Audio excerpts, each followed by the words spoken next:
সেই আমারে এই দরদি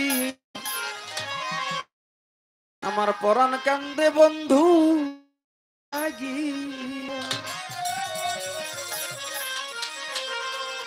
আজকে আপনার টাকা আছে, আপনার পিছনে মানুষ আছে।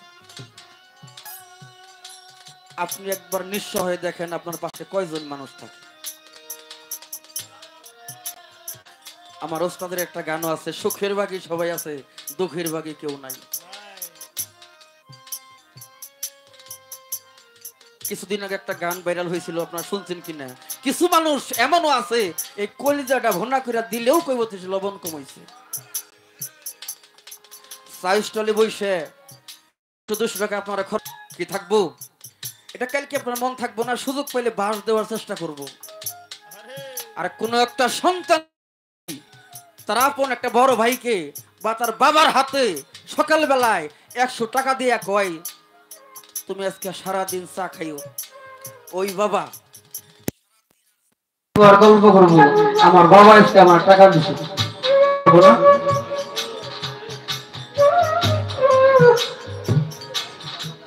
মানুষ। এটা হলো ধর্মীয় সঙ্গীত।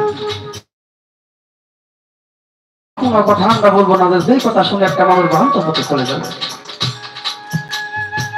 তাই আপনারা বন্ধু নির্বাচন করেছিল কাকে। দোয়া প্রার্থী সকলকে ধন্যবাদ। ধন্যবাদ সকলকে। অনেক টাকার মাধ্যমে আমাকে আশীর্বাদ করলেন। টাকা যেহেতু পেয়েছি সঙ্গে হয়তো ভালো লাগছে বিধে আমাকে টাকা দিয়েছে। আপনারা দোয়া করবেন আমি যেন ভালো একটা মানুষ হতে পারি, ভালো একজন গায়ক হতে পারি। আপনাদের এলাকায় অনেক আসি, কিন্তু আপনাদের এলাকায় আমি একেবারেই নতুন। কোন ধরনের গান আপনারা ভালোবাসেন আজ পর্যন্ত আমি বুঝি নাই। তো রাত একটু গভীর হবে, চেষ্টা করবো আপনাকে ভালো কিছু দেওয়ার জন্য। যাই হোক, শুধু আমার অতিথি মেহমান শফিক ভাই অনেক দূর থেকে এসেছেন রবিনের দাওয়াতে। আসলে রবিন সে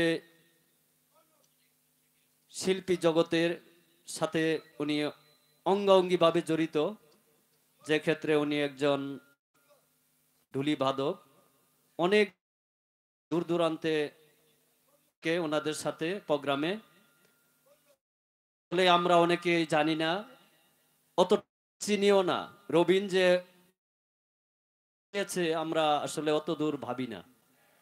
রবিন আসলে অনেক বড় বড় শিল্পীদের সাথে প্রোগ্রাম করে, সে অনেক বড় বড় শিল্পীদের সাথে প্রোগ্রামে যায়।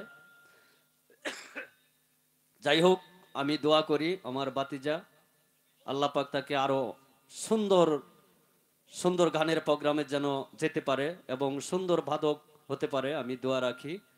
যাই হোক, শফিক ভাই আপনি এসেছেন।